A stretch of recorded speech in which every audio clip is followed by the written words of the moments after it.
అందరికీ మరణాత మరణాత మహిమస్వరం కార్యక్రమం వీక్షిస్తున్న దేవుని పిల్లలైన మీ అందరికీ ప్రభు నామములో శుభములు కలుగును గాక. ప్రతిరోజు ఇదే సమయమునకు ఈ కార్యక్రమం వీక్షించి దైవాశీర్వాదములు పొందండి.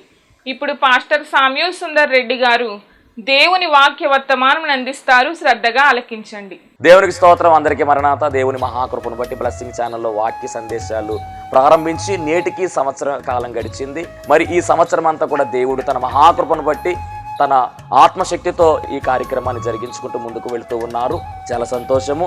దీనికి సహకరించినటువంటి బ్లెస్సింగ్ ఛానల్ యాజమాన్యం వారికి, అలాగే వీక్షకులకు, అలాగే విశ్వాసులైనటువంటి మీ అందరికీ, అలాగే మా కొరకు ప్రార్థన చేస్తున్నటువంటి మీ అందరికీ కూడా ప్రత్యేకమైనటువంటి వందనాలు తెలియజేస్తున్నాను. మరి రాబోయే రోజుల్లో కూడా అద్భుతమైనటువంటి పరిచర్య జరగడానికి మీ అనుదిన ప్రార్థనలో మా కొరకు జ్ఞాపకం చేసుకుని ప్రార్థించండి. అలాగే మీ కొరకు కూడా మా అనుదిన ప్రార్థనలో మేము ప్రార్థన చేస్తూ ఉంటాము. ఒకవేళ మీకు ఈ కార్యక్రమం ఆశీర్వాదకరంగా ఉండి ప్రేరేపణ కలిగినట్లయితే కనుక మీ ప్రోత్సాహాన్ని అందించండి. ఈ కార్యక్రమాన్ని దయచేసి ముందుకు వెళ్ళడానికి సహకరించవలసిందిగా దేవుని పేరట తెలియజేస్తూ ఉన్నాను. దేవుడు మిమ్మల్ని బహుగా ఆశీర్వదించును గాక.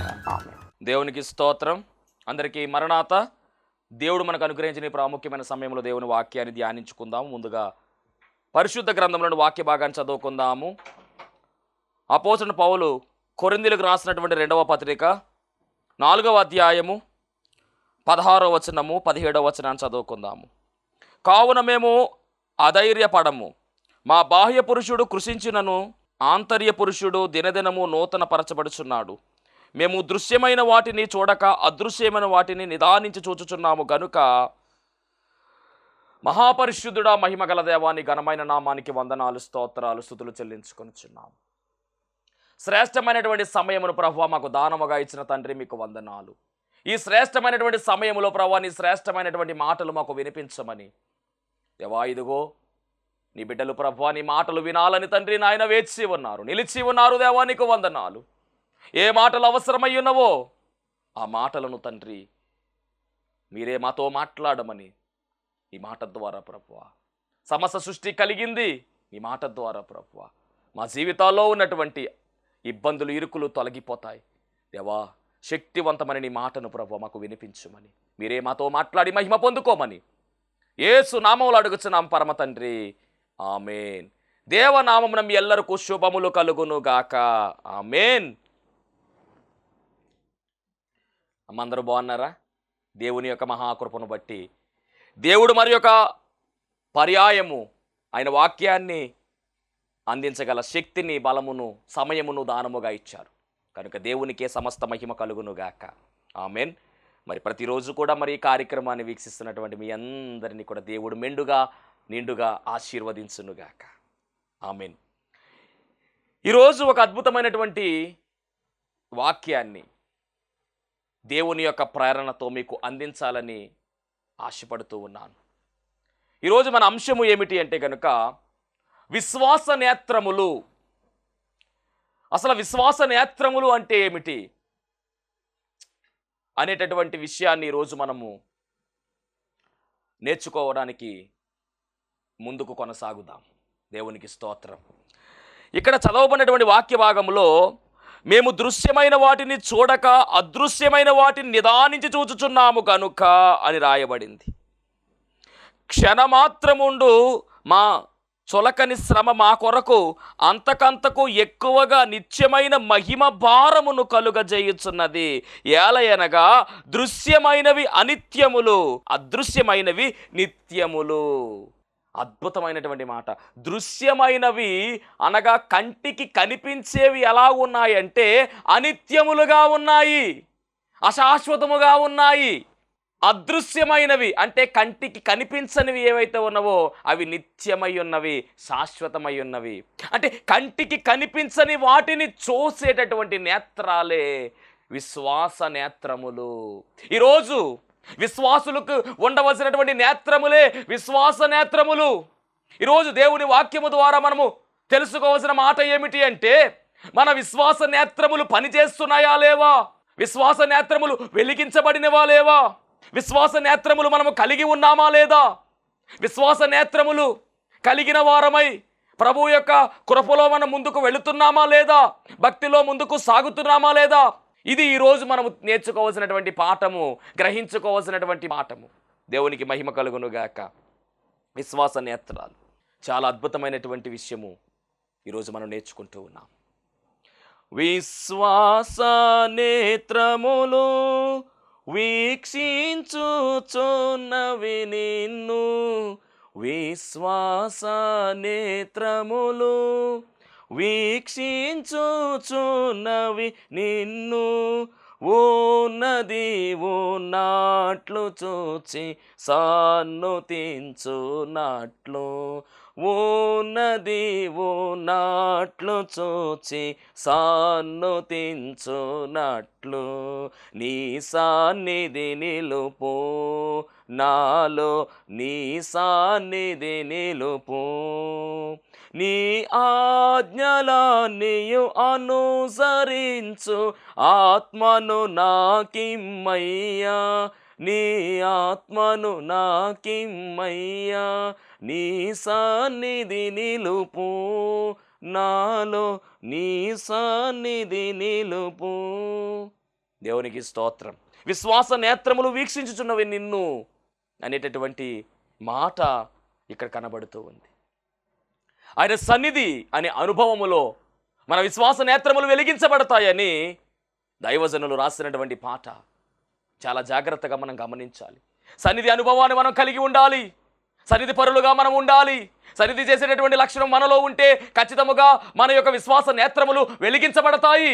విశ్వాస నేత్రములు వెలిగించబడాలి. విశ్వాసికి విశ్వాస నేత్రములు వెలిగించబడితేనే దేవుని కార్యాలను గుర్తించగలరన్న విషయాన్ని తెలియజేస్తూ ఉన్నాను. భయము మాట్లాడితే భయము భయము భయం అనే మాట కనబడుతూ ఉంది. ఎందుకు ఈ భయము అంటే కనుక ఇంకను విశ్వాస నేత్రాలు తెరవబడలేదు. క్రీస్తును కలిగినటువంటి మనకు, యేసుక్రీస్తు ప్రభువారిని వెంబడిస్తున్నటువంటి మనకు భయము అనేటటువంటి మాట చాలా దూరముగా ఉండాలి. భయపడవలసిన అవసరము లేదు, భయపడనక్కరలేదు అనేటువంటి మాట బైబిల్ గ్రంథంలో మనం చూస్తూ ఉన్నాము. భయపడకుము అనే మాట మనం చూస్తూ ఉన్నాము. ఎందుకు భయపడుతూ ఉన్నారు? ఎందుకు భయపడుతూ జీవిస్తూ ఉన్నారు?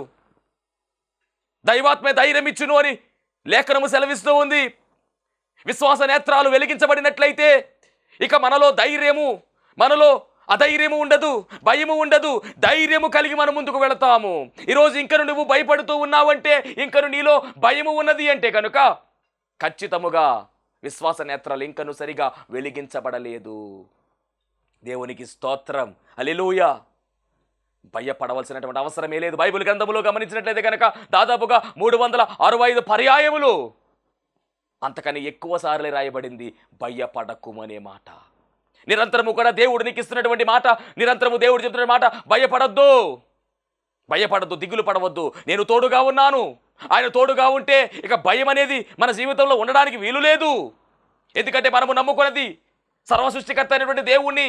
మనం విశ్వసిస్తున్నది ఎవరిని అంటే కనుక సర్వసృష్టిని కలగజేసినటువంటి ఆయనను. మనం విశ్వసించేది ఎవరిని అంటే, మనం నమ్ముకున్నది ఎవరిని అంటే కనుక కునుకక నిద్రపోక నిత్యము చూచేటటువంటి వాడు ఆయన. నిన్ను విడువడు, నిన్ను ఎడబాయను వాగ్దానము చేసినటువంటి దేవుడు. తల్లైనా మర్చిపోతుందేమో, తండ్రి అయినా మర్చిపోతాడేమో, కానీ ఆయనైతే మట్టికి మరువడు, విడువడు, ఎడబాయనటువంటి దేవుడు ఆయన. ఎందుకు భయపడుతూ ఉన్నావు? వాక్యం వింటున్నటువంటి ఓ సహోదరి, నీ జీవితంలో జరుగుతున్నటువంటి కార్యాలను చూచి, నీ జీవితంలో వస్తున్న సమస్యలు చూచి, నీ జీవితంలో వస్తున్న శోధనలు చూచి నువ్వు భయపడుతూ ఈ వాక్యం వింటూ ఉన్నావు కనుక దేవుడు నీతో మాట్లాడుతున్నటువంటి మాట ఏమిటంటే, భయపడద్దు, ధైర్యంగా ఉండు, ధైర్యంగా ఉండు. దేవునికి మహిమ కలుగును గాక. ఒకప్పుడు శిష్యులు భయపడ్డారు. యేసుక్రీస్తు ప్రభువారు మరణము తరువాత, ఆయన పునరుద్ధానము, ఆయన మరణమయ్యింది. గుడ్ ఫ్రైడే రోజున ఆయన చనిపోవడము, అలాగే సమాధి చేయడం జరిగింది. అప్పుడు శిష్యులందరూ కూడా ఒక గదిలో కూర్చొని చాలా భయపడుతూ ఉన్నారు, చాలా భయపడుతూ ఉన్నారు. అలాంటి సమయంలో యేసుక్రీస్తు ప్రభువారు పునరుద్ధానాన్ని తిరిగి లేచి 3వ రోజున, ఆదివారము, ఈస్టర్ పండుగ రోజున ఆయన వెళ్ళి చెబుతున్నటువంటి మాట ఏమిటో చదువుదాం ఒకసారి. యోహాను సువార్త 20వ అధ్యాయము, యోహాను సువార్త 20వ అధ్యాయము 20వ వచనం చదువుదాం. ఆయన ఆదివారము సాయంకాలం శిష్యులు యూదులకు భయపడి, 19వ వచనం రాయబడిన మాట, శిష్యులు యూదులకు భయపడి తాము కూడియున్న ఇంటి తలుపులు మూసికొని ఉండగా యేసు వచ్చి మధ్యను నిలిచి మీకు సమాధానము కలుగునుగాక. భయముతో వారికి సమాధానము లేదు. భయముతో వారు ఆందోళనలో ఉన్నారు. భయముతో చాలా దిగులు పడుతూ ఉన్నారు. తలుపులు వేసుకుని గదిలో కూర్చుని ఉన్నారు. వెంటనే ప్రభు వచ్చారండి. ఆయన పునరుద్ధానాన్ని తిరిగి లేచాడు. మరణాన్ని గెలిచాడు, పాపాన్ని గెలిచాడు, శాపాన్ని గెలిచాడు. పాపపు నంతటిని తొలగించి మరణపు ముళ్ళును విరిచివేసి విజయాన్ని సాధించాడు. మృతులలో లేపబడినటువంటి వారిలో, లేచిన వారిలో ప్రథముడు ఆయన, ప్రథమ ఫలము ఆయన. దేవునికి మహిమ కలుగునుగాక. సామాన్యమైన విషయమా? 3వ దినమున లెగిస్తానని చెప్పాడు, తిరిగి లేచాడు ఆయన. సమస్తము మీద విజయాన్ని సాధించాడు ఆయన. ఇక్కడ భయము, ఆదికాండము గ్రంథములో భయం అనేది ఎప్పుడు ప్రారంభమైందయ్యా అంటే కనుక పాపం ఎప్పుడైతే చేశారో అప్పుడు భయం ప్రారంభమైంది. ఆ భయము ప్రారంభము పాపము ద్వారా వచ్చింది. ఏ పాపం అయితే భయాన్ని తీసుకుని వచ్చిందో అదే పాపాన్ని యేసుక్రీస్తు ప్రభువు వారు జయించడం జరిగింది. భయమంతా తొలగిపోయింది. కాబట్టి నేను చెప్తున్న మాట ఏమిటంటే, ధైర్యంగా ఉండండి ఓ విశ్వాసి, ధైర్యంగా ఉండు, ధైర్యముగా ఉండు ఓ విశ్వాసి, ధైర్యముగా ఉండు అనేటువంటి పాట కూడా జ్ఞాపకం చేసుకోవాలి. ఎందుకంటే కనుక ఆయన ఉంటే, ఆయన ఉన్నాడు మనకు తోడుగా. ఆయన తోడుగా ఉంటే చాలు, భయపడవలసిన అవసరమే లేదు. ఇక్కడ శిష్యులు చాలా భయపడుతూ ఉంటే ఆయన వచ్చి అంటున్నమాట, సమాధానము కలుగునుగాక అంటూ ఉన్నాడు. యేసుక్రీస్తు ప్రభువు పుట్టినటువంటి సమయంలో కూడా దేవదూత వచ్చింది, గాబ్రియేలు దేవదూత వచ్చింది. గొర్రెలు కాసుకున్నటువంటి ఆ గొర్రెల కాపరి దగ్గరకు అర్ధరాత్రి వేళ వారు మంద కాస్తూ ఉండగా ఆ దేవదూత వచ్చింది. వారు భయపడుతూ ఉంటే భయపడకుము అనే మాట దేవదూత చెబుతూ ఉంది. ఈరోజు మనం గమనించవలసిన మాట ఏమిటంటే, యేసుక్రీస్తు ప్రభువు వారు కూడా ఆయన తిరిగి లేచిన తరువాత శిష్యుల దగ్గరకు వెళ్ళి సమాధానము కలుగునుగాక అని చెబుతూ ఉన్నాడు. భయము అనే దాన్ని ప్రక్కన పెట్టాలి. భయాన్ని పక్కన పెట్టాలి అంటే మీ విశ్వాస నేత్రాలు వెలిగించబడాలి. ఈరోజు మన అంశము విశ్వాస నేత్రాలు. విశ్వాస నేత్రాలు వెలిగించబడితే ఖచ్చితముగా భయం అనేది ఉండదు. విశ్వాసములో మనము స్థిరులుగా ఉంటాము. విశ్వాస నేత్రాలు వెలిగించబడాలి అంటే ముందు నీ విశ్వాసములో నువ్వు స్థిరముగా ఉండాలి. ఎక్కడ విశ్వాసములో తగ్గడానికి వీలు లేదు. మానవునికి శ్వాస ఎంత ప్రాముఖ్యమైనదో క్రైస్తవునికి విశ్వాసము అంతే ప్రాముఖ్యమైనది. మానవుడు శ్వాస లేకుండా ఉండగలడా? ఉండలేడు. క్రైస్తవుడు విశ్వాసము లేకపోతే అసలు క్రైస్తవుడే కాదు.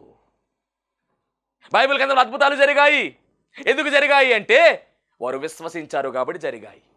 మరి ఈరోజు నీ జీవితంలో కార్యాలు జరగట్లేదా? జరుగుతున్నాయి. కొన్ని జరుగుతున్నాయండి, కొన్ని జరగట్లేదు పాస్టర్ గారు అంటున్నారు కదా మీరు.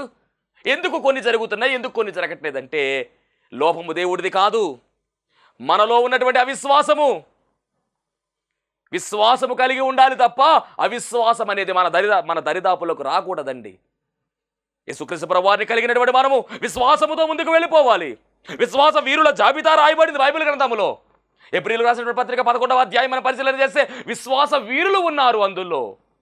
ఈరోజు నీవు కూడా ప్రభువునందు విశ్వాసము కలిగి విశ్వాసాన్ని కాపాడుకుంటూ చివరి వరకు వెళ్ళినట్లయితే పౌలు గారు అంటారు కదా, నా పరుగు కడముట్టించితిని, విశ్వాసమును కాపాడుకుంటుని, నా కొరకు జీవ కిరీటము ఉంది. దేవునికి మహిమ కలుగునుగాక. కాబట్టి మనము విశ్వాసాన్ని కాపాడుకోవాలి. అవిశ్వాసులుగా మార్చేటటువంటి ప్రయత్నము సాతాను గారు చేస్తూ ఉంటాడు. కాబట్టి మనం విశ్వాసము కలిగి ఉండాలి. విశ్వాసమందు స్థిరులుగా ఉండాలి. అవిశ్వాసము కానీ అల్ప విశ్వాసము కానీ మనలోనికి రానివ్వకుండా చాలా జాగ్రత్త పడాలని దేవుని వాక్యము సూటిగా చెబుతూ ఉంది. విశ్వాసి అనే పేరు మనకు ఉంది, కానీ విశ్వాసము లేకుండా పోతూ ఉంది. జాగ్రత్త ఉండాలి ఖచ్చితముగా. పేరుకు మాత్రమే కాదు కానీ విశ్వాసి అంటే విశ్వాసముతో నింపబడి ఉండాలి. ఏ విశ్వాసము అంటే కనుక అధిక విశ్వాసము. దేవుడు అనాలి మనల్ని చూసి, అమ్మా నీ విశ్వాసము గొప్పది. ఒక అన్యుడిని చూసి, ఒక శతాధిపతిని చూచి, ఒక రోమీయుడైన ఆ రోమీయుడిని చూసి ప్రభు అంటున్నప్పుడు మాట ఏంటో తెలుసా? ఇశ్రాయేలీయులలో ఎలాంటి విశ్వాసము కలిగిన వారిని నేను చూడలేదయ్యా. అది ధన్యత అంటే. దేవుని మహిమ కలుగునుగాక. ఆ శతాధిపతి కండి చాలామంది ఆయనకంత పని చేస్తున్నారు. ఒక పనివాడికంట ఒంట్లో బాగలేదు, పక్షవాతంతో బాధపడుతున్నాడు, లేవలేని పరిస్థితిలో ఉన్నాడు. ఈ శతాధిపతి ప్రభు దగ్గరికి వెళ్ళి అంటున్నాడు కదా, అయ్యా దయచేసి నా పనివాడిని బాగు చేయాలయ్యా మీరు అంటే, ప్రభు అంటారు సరేనడు అంటారు. అప్పుడు శతాధిపతి అంటారు కదా, అయ్యా అంత శ్రమ వద్దు, ఇక్కడ ఉండి మాట సెలవివ్వండి చాలు, మాట మాత్రము సెలవివ్వండి చాలు, ఆడు బాగుపడిపోతాడు. అది విశ్వాసం అంటే. ఉందా ఇలాంటి విశ్వాసం నీలో? ప్రార్థన చేసేయడం కాదు, దేవుడు నా జీవితంలో కార్యం జరిగిస్తాడని నమ్మి ప్రార్థన చేయాలి. నమ్ముట నీ వలనైతే నమ్మువానికి సమస్తము సాధ్యమే అని రాయబడింది. మరి శతాధిపతి యొక్క విశ్వాసము గొప్పది. విశ్వాస నేత్రాల గురించి మనం మాట్లాడుకున్న ముందు విశ్వాసము గురించి మనం మాట్లాడుకోవాలి. ఇలాంటి విశ్వాసం వెంటనే ప్రభువు ఆజ్ఞాపించగా ఆ శతాధిపతి యొక్క దాసుడు లేచి కూర్చున్నాడు. అది విశ్వాసం అంటే. 12 సంవత్సరాల నుంచి రక్తస్రావం అనే రోగంతో బాధపడుతూ ఉంది ఆ కుమార్తె. అంటుంది కదా, నేను ప్రభు యొక్క వస్త్రాన్ని మాత్రమే ముట్టుకుంటాను, ఆయనకు విషయం చెప్పను, ఆయన చెంగు మాత్రమే ముట్టుకుంటాను, ఆ వస్త్రపు చెంగు ముట్టుకున్న వెంటనే నేను బాగుపడిపోతాను అని నిర్ణయం చేసుకుంది. అది విశ్వాసం అంటే. ఈ విశ్వాసములో నీవు ఉండాలి, ఈ విశ్వాసములో దేవుడు ఉండాలి. దేవునికి నీకును మధ్యలో ఉన్నటువంటి ఆ నమ్మకమే, ఆ విశ్వాసమే, దేవుడి మీద నువ్వు కలిగినటువంటి ఆ భారమే, ఆ నమ్మకమే, అదే విశ్వాసం. దేవుడు మాత్రమే ఈ కార్యము జరిగిస్తాడు. ఇది ఆయనకు సాధ్యం. ఇది యెహోవాకు అసాధ్యమైనది ఏదియో లేదు, సమస్తము సాధ్యమే అని నీవు నమ్మాలి. నమ్మితే చాలు కార్యాలు జరుగుతాయి. ఎందుకంటే ఏదైనా చేయగల సామర్థ్యం కలిగిన దేవుడు ఆయన. శూన్యములో సృష్టిని కలగజేశాడు, లేని వాటిని ఉన్నవాటిగా పిలిచేవాడు ఆయన, చనిపోయిన వారిని సైతము లేవనెత్తినవాడు ఆయన. ఎంత గొప్ప దేవుడు! ఘనమైన కార్యాలు, ఘనకార్యములు జరిగించిన వాడు ఆయన. అలాంటి దేవుడిని నువ్వు ఆశ్రయించి ఆయన మీద పూర్తిగా ఆధారపడడమే విశ్వాసము. భక్తులైనటువంటి వారు వారి జీవితాల్లో ఇలాంటి విశ్వాసాన్ని కలిగి ఉన్నారు. అబ్రహాము మనం గమనించినట్లయితే విశ్వాసులకు తండ్రిగా పిలువబడ్డాడు. అబ్రహాము జీవితము అద్భుతమైనటువంటి జీవితము, ఆశ్చర్యాన్ని కలిగించే జీవితము. అందుకనే విశ్వాస వీరులకు తండ్రి, విశ్వాసులకు తండ్రి అబ్రహాము దేవుని స్నేహితుడిగా పిలువబడ్డాడు. దేవుడు ఏం చెప్పినా కానీ చిత్తం ప్రభువా అనే అనుభవంలోకి వచ్చేసాడు. ఎందుకంటే దేవుడి మీద అంత నమ్మకం ఉంది, అంత విశ్వాసం కలిగినటువంటి వాడు అబ్రహాము. మరి ఈరోజు అబ్రహాము పిల్లలుగా మనం ఉన్నాము కదా, ఉన్నాము అంటే సరిపోతుందా? విశ్వాసులకు తండ్రిగా ఉన్నటువంటి అబ్రహాముకు పిల్లలుగా మనం ఉండాలంటే మనము కూడా అదే విశ్వాసం కలిగి ఉండాలి. మన విశ్వాసం ఎలాగ ఉండాలంటే అధిక విశ్వాసం అయి ఉండాలి. అల్ప విశ్వాసము మనలోనికి రానివ్వకుండా, అవిశ్వాసులుగా మనం మారకుండా జాగ్రత్తగా మనం ఉండాలి. సాతానుడు ఏమి చేస్తున్నాడంటే అవిశ్వాసులుగా చేయడానికి వాడు పన్నాగాలు పనుతూ ఉన్నాడు. మన విశ్వాసము మనుషుల జ్ఞానమును ఆధారము చేసుకొనక దేవుని శక్తిని ఆధారము చేసుకునవలెనని కొరింథీ పత్రికలో పౌలు గారి ద్వారా దేవుడు రాయిస్తూ ఉన్నారు. ఎంత అద్భుతమైన మాట ఇది! మన విశ్వాసం అంట మనుషుల జ్ఞానమును ఆధారం చేసుకోకూడదంట, దేవుని శక్తిని ఆధారం చేసుకోవాలి. అది నా దేవుని శక్తి నాకు తెలుసు, ఆయన సర్వశక్తిమంతుడు, ఎల్ షదాయ్, ఆయన ఏదైనా చేయగలరని విశ్వాసం నీలో ఉందా? నీ కార్యాలు ఖచ్చితంగా జరుగుతాయి. ఈరోజు వాక్యం వింటున్నావో సహోదరి, నా జీవితంలో కార్యాలు జరగట్లేదేంటి అని నువ్వు అనుకుంటూ ఉన్నావు. విశ్వాసం తగ్గిందని నేను చెప్తూ ఉన్నాను. నీ ప్రార్థనలో విశ్వాసం ఉండాలి. విశ్వాసముతో ప్రార్థన చేయగా వర్షము కురిసింది, విశ్వాసముతో ప్రార్థన చేయగా వర్షము ఆగింది. విశ్వాసంతో ప్రార్థన చేయగా సూర్యుడాగాడు, చంద్రుడాగాడు. విశ్వాసంతో ప్రార్థన చేయగా ఎర్ర సముద్రం 2 పాయలైపోయింది. ఘనమైన కార్యాలు, ఘనకార్యాలు ఎలా జరిగాయి అంటే విశ్వాసము ద్వారా జరిగాయి. అమ్మా నీ విశ్వాసము గొప్పది, అయ్యా నీ విశ్వాసము గొప్పది, ఇలాంటి విశ్వాసం నేను చూడలేదని ప్రభువే అన్నారు. సమాధానము గల దానవై పొమ్ము, నీ విశ్వాసమే నేను స్వస్థపరిచింది అని కూడా ప్రభు అన్నారు. కొత్త నిబంధన గ్రంథంలో ఎన్నో కార్యాలు విశ్వాసము ద్వారా జరిగాయి. కాబట్టి నేను చెబుతున్నటువంటి మాట ఏమిటంటే యేసుక్రీస్తు ప్రభువుని కలిగినటువంటి మనమందరం కూడా విశ్వాసములో స్థిరులుగా ఉండాలి. ఎక్కడా కూడా రాజీ పడడానికి వీలు లేదు, తగ్గడానికి వీలు లేదు. విశ్వాసము స్థాయి ఎప్పటికప్పుడు పెరుగుతానే ఉండాలి. మన విశ్వాసం ఏమిటి అంటే కనుక యేసుక్రీస్తు ప్రభువారే నిజమైన దేవుడు, యేసుక్రీస్తు ప్రభువారే లోక రక్షకుడు, యేసుక్రీస్తు ప్రభువారి ద్వారానే విమోచన కార్యము జరిగింది. యేసుక్రీస్తు ప్రభువారి ద్వారానే పరలోక రాజ్యంలోకి మనం వెళతాము. ఆయన త్వరలో రానయ్యున్నాడు. ఇదే మన విశ్వాసం. ఎగిరి మేఘం ఎక్కి అనుభవంలోకి నేను వెళతాను, ఎత్తబడేటటువంటి అంతస్తులో నేను ఉంటాను, వధువు సంఘ అంతస్తులో వధువు కన్యగా మేము ఉంటాము అనే విశ్వాసం మనం కలిగి ఉండాలి. ఎప్పుడు రాకడో ఏంటో అనేటటువంటి ప్రశ్నలు మన దగ్గర ఉండడానికి వీలు. ప్రభువు వస్తానని చెప్పాడు కాబట్టి వస్తాడంతే. ఇక అదే మన విశ్వాసం. అవిశ్వాసము మనలో ఉండాలి, అవిశ్వాసం మనలోకి రాకూడదు. దేవునికి స్తోత్రం. ఏదేమైనప్పటికీ ఇక్కడ దేవుని వాక్యంలో రాయబడిన మాట, మేము దృశ్యమైన వాటిని చూడక అదృశ్యమైన వాటిని నిదానించుచున్నాము. ఇది ఎవరి ఈ కంటెంట్లో రాయబడినటువంటి మాట ఎవరు అంటే కనుక పౌలు గారు చెబుతున్నటువంటి మాట. పౌలు గారి యొక్క విశ్వాసపు నేత్రాలు ఎలాగున్నాయంటే అద్భుతముగా పనిచేస్తూ ఉన్నాయి. పరిశుద్ధ గ్రంథంలో మనం పరిశీలన చేస్తే దేవుని బిడ్డలారా, దావీదు గారిని మనం పరిశీలన చేస్తే దావీదు గారికి దేవుడు ధ్యాన నేత్రాలు ఇచ్చాడండి. ధ్యాన నేత్రాలు కలిగిన వాడు దావీదు. అందుకనే పరిశుద్ధ గ్రంథములో అద్భుతమైనటువంటి వర్ణన, మరి కీర్తనాకారుడుగా ఆయన కనబడుతూ ఉన్నాడు. అద్భుతమైన కీర్తనలు రాశారు. అంత మాత్రమే కాదు, చివరగా పరిశీలన చేస్తే 148, 149, 150 కీర్తనలో సృష్టిలో ఉన్నటువంటి వైభవాన్ని, దేవుని స్తుతించే విధానము గురించి చక్కని కీర్తన ఆయన రాయడం జరిగింది. ఎందుకంటే ధ్యాన నేత్రాలు కలిగినటువంటి వాడు గనుక. అంత మాత్రమే కాదు, యేసుక్రీస్తు ప్రభువు వారికి దావీదు గారికి దాదాపుగా 1000 సంవత్సరాల వ్యత్యాసం ఉంది. అయినప్పటికీ యేసుక్రీస్తు ప్రభువు వారు పుట్టక ముందే ఆయన శిలువ శ్రమల గురించినటువంటి మాటలు దావీదు గారి ద్వారా దేవుడు రాయించాడు. కారణం ఏమిటంటే దావీదుకు ధ్యాన నేత్రాలను గ్రహించి జరగబోయే సంగతులను కంటికి చూపించాడు. దేవునికి మహిమ కలుగును గాక. అది దావీదు గారికి ఉన్నటువంటి నేత్రాలు. రెండవదిగా సొలొమోను గారికి దేవుడిచ్చిన నేత్రాలు ఏమిటి అంటే జ్ఞాన నేత్రాలు. అందుకని నీలాంటి జ్ఞాని ఎవరు ఉండరు ఈ భూమి మీద మనుష్యులలో అనేటటువంటి ఒక మాట. అట్టి జ్ఞానం ఉంది కాబట్టి చిన్న మొక్క మొదలుకొని పెద్ద వృక్షం వరకు కూడా ఆయన రాశాడు. ప్రతి సకల శాస్త్రాల్లో ప్రావీణ్యత సాధించిన వాడుగా కనబడుతూ ఉన్నాడు. జ్ఞాన నేత్రాలు ఉన్నాయి కనుక ఇప్పుడు మనం మాట్లాడుకున్నటువంటి ఈ విశ్వాస నేత్రాలు కూడా అద్భుతమైనటువంటి నేత్రాలు. ఈ నేత్రాలు పౌలు గారి విషయంలో పౌలు గారికి ఉన్నట్టుగా మనం గమనించాలి. విశ్వాస నేత్రాలు కాబట్టి విశ్వాస నేత్రము కలిగినటువంటి వాడుగా అంటున్నాడు కదా, మేము దృశ్యమైన వాటిని చూడక అదృశ్యమైన వాటిని నిదానించి చూచుచున్నాము. ఇది విశ్వాసము కలిగినటువంటి వారు చెప్పవలసినటువంటి మాట. ప్రతి క్రైస్తవుడు కూడా చెప్పవలసినటువంటి మాట ఏమిటంటే దృశ్యమైన వాటిని చూడక అదృశ్యమైన వాటినే మేము చూచుచున్నాము. కంటికి కనపడినటువంటి వాటిని చూసేటటువంటి గొప్ప లక్షణం మనలోనికి రావాలి. అది దేవుని ప్రణాళిక. ఎవరికి వస్తుందంటే విశ్వాస నేత్రాలు కలిగిన వారికి వస్తుంది. ఈ బాహ్య నేత్రాలతో మనము చూడలేము, కానీ ఆంతరంగిక నేత్రాలు, విశ్వాస నేత్రాలంటే ఆంతరంగిక నేత్రాలు తెరవబడాలి, మనోనేత్రాలు తెరవబడాలి. విశ్వాస నేత్రాలు తెరవబడాలి అంటే మనోనేత్రాలు తెరవబడాలి. దేవుని కార్యాలు కంటికి కనపడవో అయినప్పటికీ మనము చూడగలగాలి అంటే ఖచ్చితముగా విశ్వాస నేత్రాలు లేదా మనోనేత్రాలు వెలిగించబడాలి, తెరవబడాలి.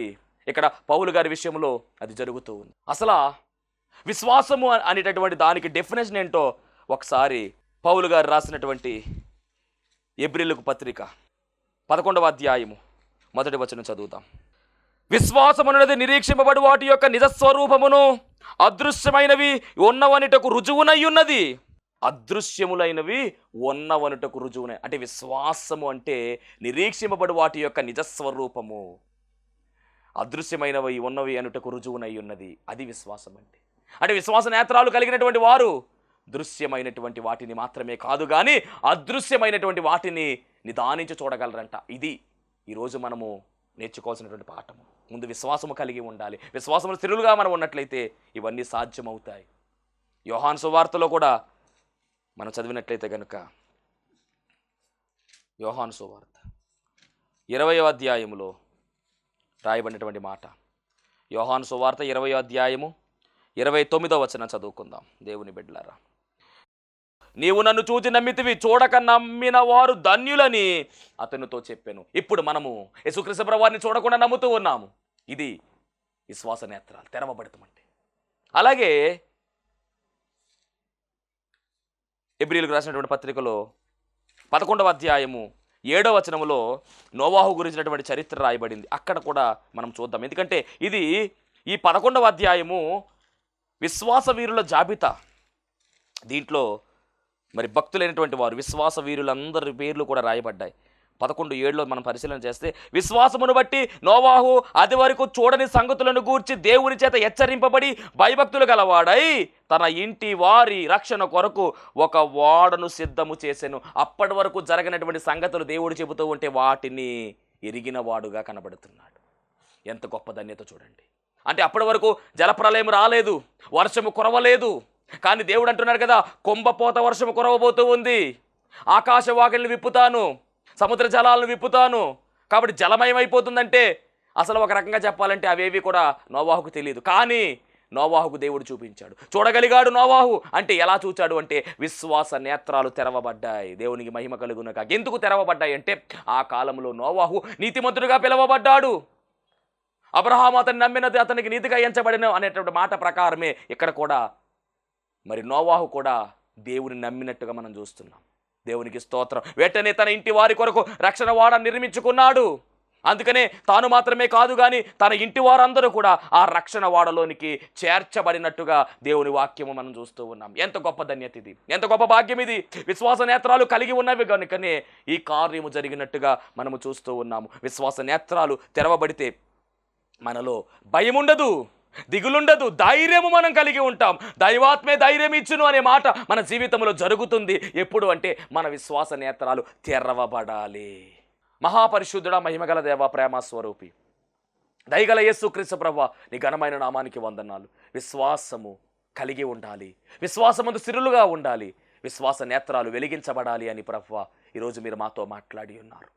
పరిశుద్ధ గ్రంథంలో భక్తుల జీవితాలలో ప్రభువా జరిగినటువంటి కార్యాలను తండ్రి మేము ఆలోచన చేస్తాము. తండ్రి నీకు వందనాలు. అట్టి భక్తుల వలె ప్రభువా విశ్వాస నేత్రాలు వెలిగించబడి మేము ముందుకు సాగడానికి సహాయము దయచేయమని యేసు నామములో అడుగుచున్నాం పరమ తండ్రి, ఆమేన్. అందరికీ మరణాత. దేవునికి స్తోత్రం. అందరికీ వందన మరణాత తెలియజేస్తున్నాను. మరణాత మహిమస్వరం అనే ఆధ్యాత్మిక కార్యక్రమాన్ని వీక్షిస్తున్న మీ అందరికీ కూడా మరొక పర్యాయము ప్రభు పేర వందన మరణాత తెలియజేస్తూ ఉన్నాను. మరి ఈ కార్యక్రమము ఎంతో ఆశీర్వాదంగా ఉందని, ఈ కార్యక్రమం ద్వారా ఎన్నో మేలు పొందుకున్నామని మరి మీరందరూ కూడా ఫోన్ కాల్ చేస్తూ ఉన్నారు. చాలా సంతోషము. ఎన్నో అద్భుత ఆశ్చర్యకార్యాలు దేవుడు ఈ కార్యక్రమం ద్వారా జరిగిస్తూ ఉన్నారు. దేవుని నామమునికి మహిమ కలుగునుగాక. మరి మీరు చూస్తున్నటువంటి ఈ యొక్క షెడ్ గురించి గతంలో మీకు చెప్పడం జరిగింది. యజమానుడు మరి దీన్ని బేరం పెట్టారని చెప్పేసి దీన్ని తీసుకుంటే ఇక్కడ ఆరాధన జరుగుతుంది, లేకపోతే మనం బయటికి వెళ్ళాలనేటువంటి పరిస్థితిని మీకు చెప్పినందుకు చాలామంది మరి సహకరించారు. కొంతమంది మరి అమౌంట్ పంపించడం జరిగింది, అలాగే ప్రార్థన చేయడం జరిగింది. దేవుని మహాకృపను బట్టి పంపించినటువంటి కొంత అమౌంట్ మరి యజమానుడికి కట్టడం జరిగింది. ఇంకా చాలా అమౌంట్ మనము వారికి ఇవ్వాల్సి ఉంది. కనుక మరి ఈ కార్యక్రమాన్ని వీక్షిస్తున్నటువంటి మీకు ఎవరికైనా కనుక ప్రేరేపణ కలిగినట్లయితే కనుక మరి మీ వంతు సహకారాన్ని అందించండి. ఈ దేని సేవకునికి మీ యొక్క సహకారం అందించి ఈ సేవను మరి ముందుకు వెళ్ళేలాగా సహకరించవలసిందిగా ప్రభు పేరు తెలియజేస్తూ ఉన్నాను. మీకు ఎవరికైనా కనుక మరి ప్రేరేపణ కలిగినట్లయితే కనుక స్క్రీన్ మీద కనపడుతున్నటువంటి ఆ నెంబర్కి ఫోన్పే చేయండి, లేదా ఫోన్ చేసినట్లయితే కనుక నేనే స్వయంగా మాట్లాడతాను. మీ సహకారాన్ని అందించండి. ప్రభు పనిలో మీరు కూడా పాలి భాగస్తులు కావాల్సిందిగా ప్రభు పేరు తెలియజేస్తున్నాను. అందరికీ మరణాత.